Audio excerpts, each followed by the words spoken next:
Salam Patriot di Suara Patriot bersama Chandra Tua. Saudaraku sebangsa dan setanah air. Di edisi ini kita akan angkat tema Karl Marx dan perang definisi. Ketika bahasa menjadi senjata. Jika perang biasanya dimenangkan dengan senjata, maka Karl Marx memilih medan yang berbeda. Ia tidak merebut wilayah, ia tidak memimpin pasukan, ia merebut definisi. Dan siapapun yang menguasai definisi akan menguasai arah pikiran manusia. Banyak orang mengira komunisme dikalahkan oleh tank, embargo, dan runtuhnya Uni Soviet. Namun pertanyaan mendasarnya adalah, jika komunisme benar-benar kalah, mengapa dunia justru berpikir dengan bahasanya? Mengapa istilah seperti penindasan struktural, ketimpangan sistemik, eksploitasi pasar, dan konflik kelas terasa begitu wajar dan ilmiah? Jawabannya bukan terletak pada kekuatan politik, melainkan pada kemenangan bahasa. Karl Marx memahami satu hal yang sangat mendasar. Manusia tidak hidup dari fakta semata, tetapi dari cerita tentang fakta. Karena itu, Marx tidak memulai dari solusi. Ia memulai dari penamaan. Ia memberi nama pada musuhnya, kapitalisme. Namun ini bukan sekedar nama, ini adalah bingkai. Dalam Das Kapital, Marx tidak sedang menjelaskan pasar sebagaimana adanya. Ia sedang membangun gambaran tertentu. Pasar digambarkan sebagai mesin dingin tanpa moral, relasi manusia yang direduksi menjadi angka, dan sistem yang secara inheren menindas. Di dalam gambaran ini, orang kaya selalu mencurigakan, keuntungan selalu dicurigai, dan keberhasilan selalu dianggap hasil eksploitasi. Inilah yang jarang disadari.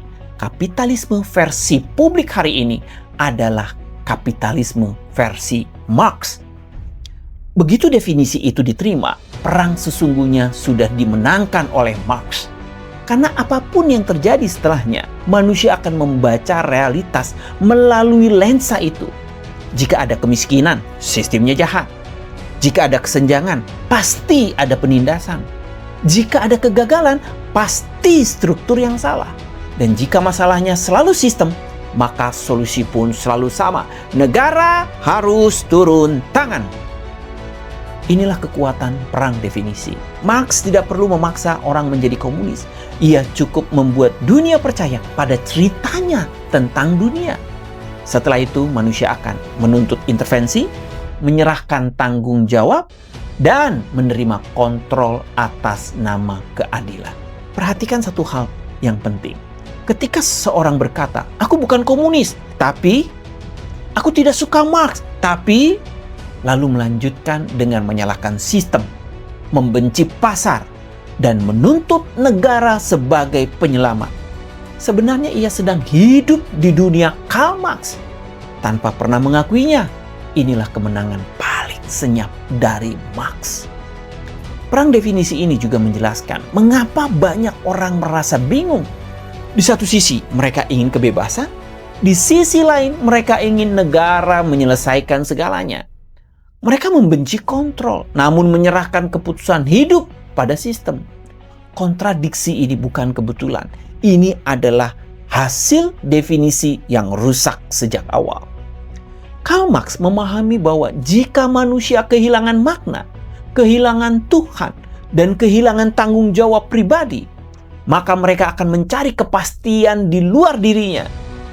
Dan negara dalam narasi Karl Marx selalu tampil sebagai jawaban. Episode ini sangat penting, bukan untuk menghafal teori, tetapi untuk menyadari satu hal sederhana. Banyak dari apa yang kita anggap akal sehat hari ini sebenarnya adalah hasil perang definisi yang kita menangkan tanpa sadar. Kita tidak dipaksa, kita tidak ditindas secara fisik, kita dibiasakan. Jika pada episode 1 kita melihat bagaimana komunisme merubah dan berubah wajah, maka pada episode 2 ini kita mulai memahami bagaimana wajah itu diterima. Bukan dengan kekerasan, melainkan dengan bahasa. Dan selama kita tidak berani mempertanyakan definisi, kita akan terus berdebat di medan yang tidak pernah kita pilih, di medan yang tidak akan pernah kita menang. Pada episode berikutnya, kita akan masuk lebih dalam. Bagaimana definisi ini masuk ke sekolah, kampus, media, dan budaya populer. Dan mengapa generasi hari ini menganggapnya sebagai kebenaran. Jika Anda merasa episode ini membuka sudut pandang baru, silakan like, komentari, dan bagikan kepada para sahabat. Karena kebebasan berpikir selalu dimulai dari keberanian untuk mempertanyakan kata-kata yang selama ini kita terima begitu saja. Mari kita tolak komunisme, karena komunisme adalah jalan buntu. Suara Patriot untuk Indonesia berdaulat.